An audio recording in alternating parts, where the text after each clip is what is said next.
Hola, doctora Mariana, muchas gracias por acompañarnos. En nombre de todos los miembros del Mexican Bioimaging Workshop, agradecemos que hayas aceptado la entrevista y bueno, vamos a comenzar con una breve reseña sobre ti. Y bueno, a ver, la doctora Mariana Denise acaba de terminar su tercera estancia postdoctoral en el laboratorio del profesor Philip, donde estuvo desde agosto del 2021 en el Instituto Pasteur de París, Francia, en la cual realizaba investigación sobre el transporte intraflagelar de tripanosoma. Estar con las preguntas. Me Ujú. gustaría que nos contaras un poco de tu formación académica y sobre las circunstancias que te llevaron a estudiar en el extranjero.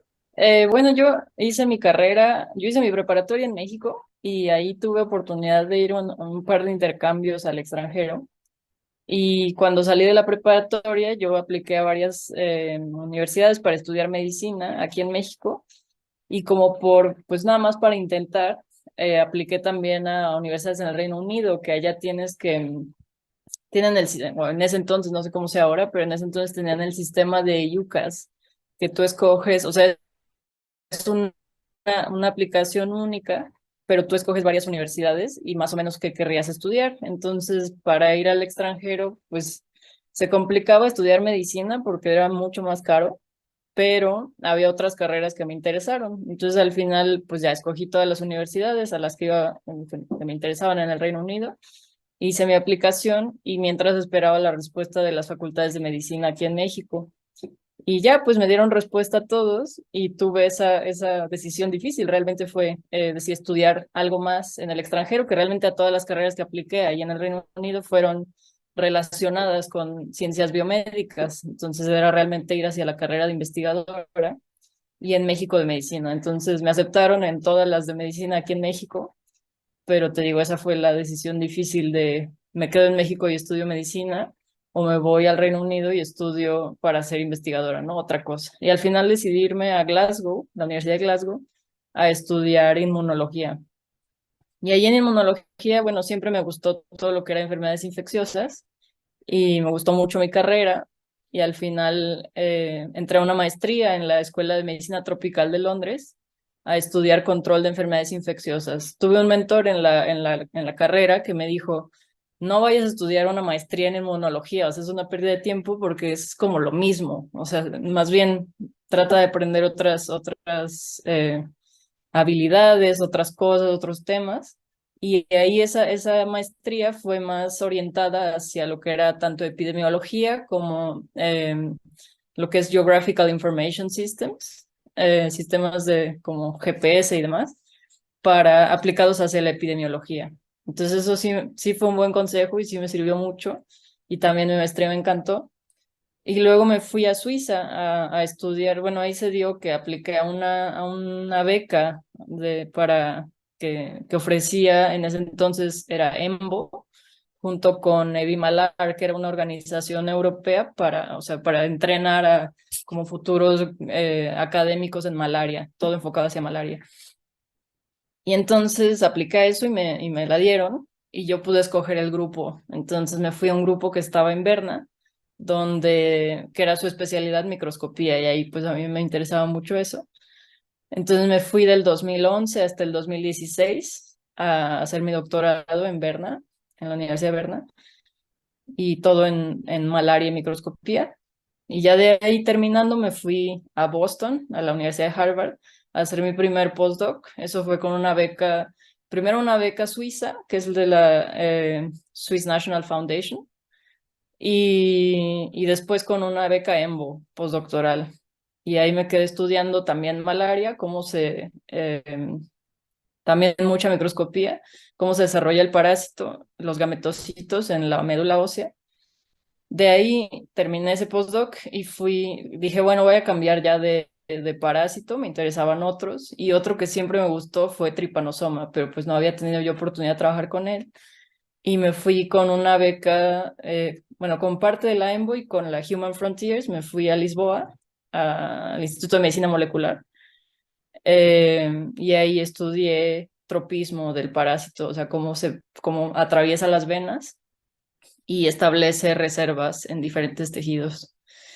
Y ya de ahí decidí que quería, con mi último año de la beca de Human Frontiers, quería yo aprender algo nuevo, que es una de las cosas que ellos promueven, usar ese último año en lo que uno quiera, como tanto establecer su laboratorio en algún lugar como aprender otra cosa totalmente nueva. Y yo quería mucho desde siempre aprender microscopía electrónica y no había tenido yo oportunidad.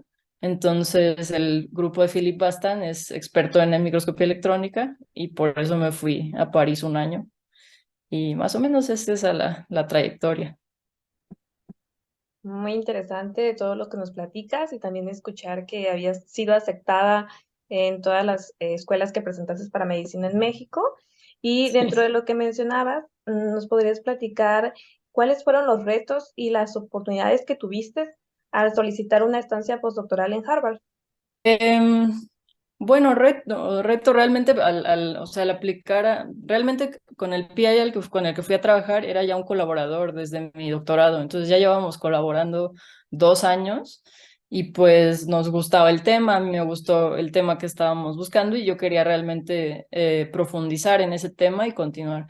Entonces le dije si había oportunidades, me dijo claro, pero o sea, yo te recomiendo que apliques a una beca para ti, ¿no? Para que también tengas esa experiencia de tener tu propia financiación.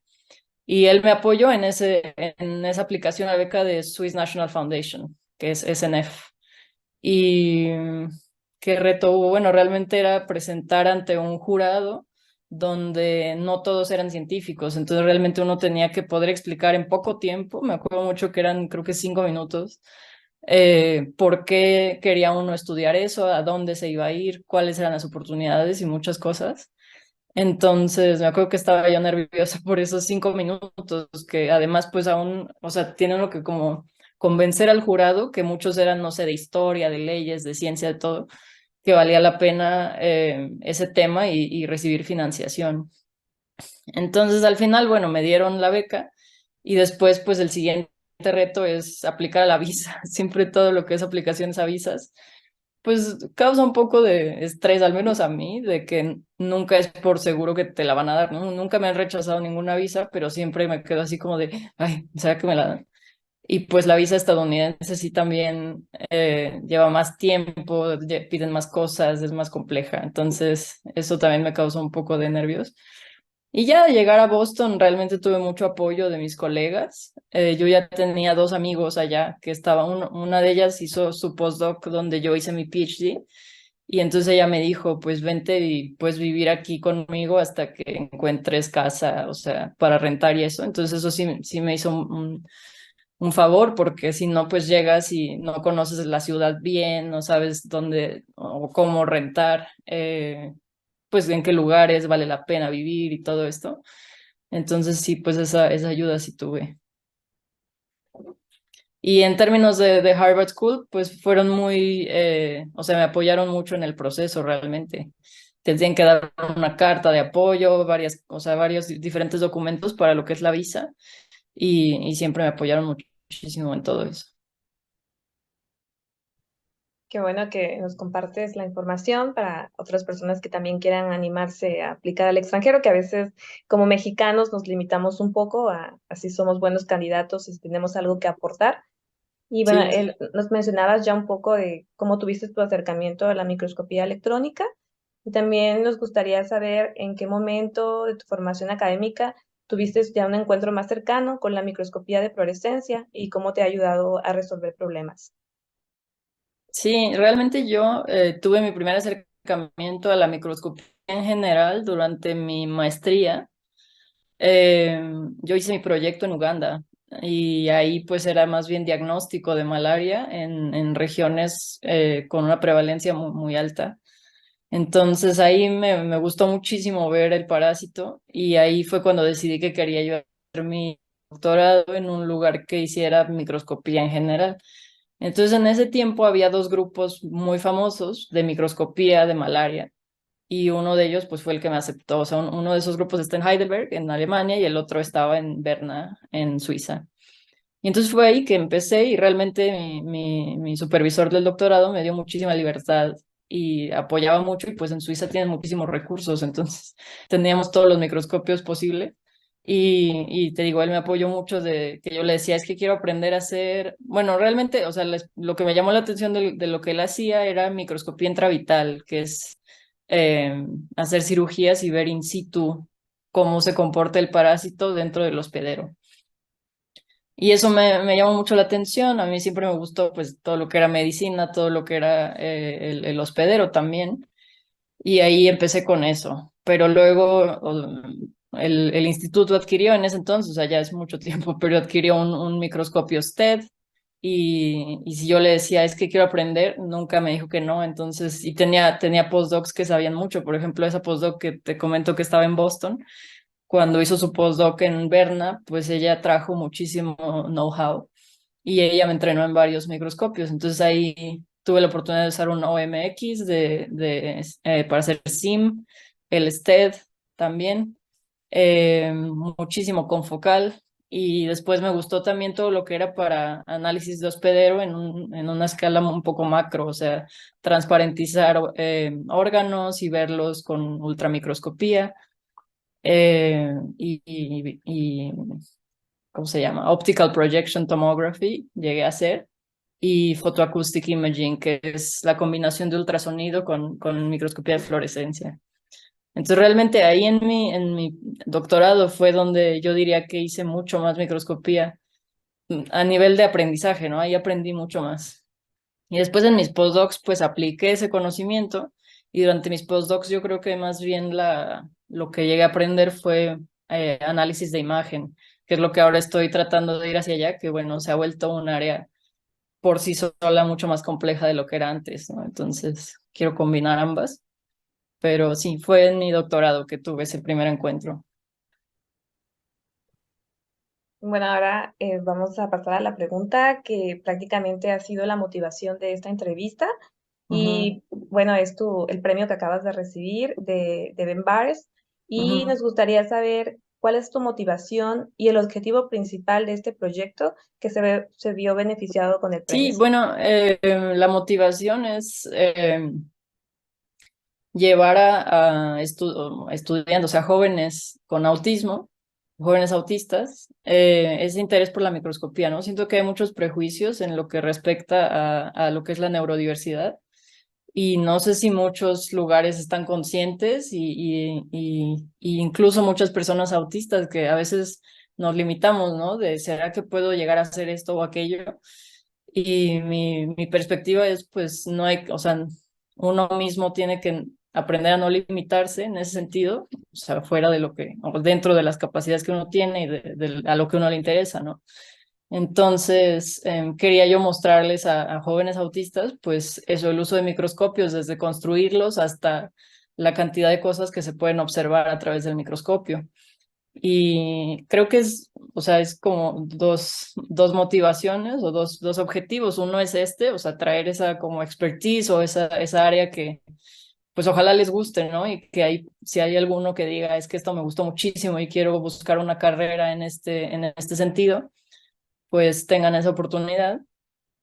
Y la otra es con la gente en general, o sea, en la como publicidad que le hicieron o sea, los diferentes ganadores del premio, explican un poco el background de cada persona, ¿no? Entonces, siento que eso llega a todos los investigadores y algunos de ellos podrán decir, o sea, hay personas autistas que entre mis colegas, ¿no? Que no siempre todo el mundo comparte ser autista y yo conozco muchos que no lo han compartido, entonces como race awareness sería mi punto también. Bueno, este video lo vamos a publicar en las redes sociales, entonces ya para terminar, a lo mejor me gustaría que mandaras un mensaje a los investigadores en México que se dedican a hacer investigación y que Ujú, en este mensaje pues los alientes también a realizar este tipo de proyectos para tener más inclusión de las personas con ujú, autismo, que a lo mejor los hemos dejado un poco de lado, nos hemos enfocado más en otros grupos y no ujú. hemos tomado en cuenta los grupos de autismo. Pues mi mensaje sería, por un lado es paso a paso, o sea, yo sé que las cosas no van a cambiar de un día para otro y eso lo hemos visto ya en otros grupos marginados, ¿no? Como son las mujeres, o sea, lleva una lucha de muchos años y aún no se alcanza lo que es gender balance totalmente, ¿no? Pero siento que más y más se habla de diferentes capacidades, de las capacidades que todos, o de lo que todos podemos aportar a la ciencia y que a veces uno piensa, ay, pues alguien con tal o tal discapacidad o con tal y tal fenotipo no va a ser buen científico y eso no es verdad, ¿no? O sea, esos son prejuicios y tal vez estigmas que existen que hasta que uno no comparte con alguien con ese fenotipo o con esa discapacidad, pues no sabe realmente, ¿no? Qué tanto afecta o no la ciencia. Lo que yo diría es, pues eso, ¿no? Yo soy autista y tengo colegas autistas que son excelentes científicos, entonces no hay que limitarnos por ahí. Y pues eso, ¿no? O sea, lo que es el outreach que se hace incluso para alcanzar, o sea, todas las campañas que se han hecho para alcanzar a, por ejemplo, mujeres, ¿no? Women in STEM o mujeres programando y demás, ese esfuerzo, pues ese mismo esfuerzo podríamos poner para otros grupos como es los autistas. Muchas gracias, doctora Mariana, por tu tiempo. Estamos muy contentos de esta entrevista. La vamos a compartir en redes. Y pues en nombre de todos los miembros del Mexican Bioimaging Workshop, te doy las gracias por aceptar la entrevista y por regalarnos parte de tu tiempo.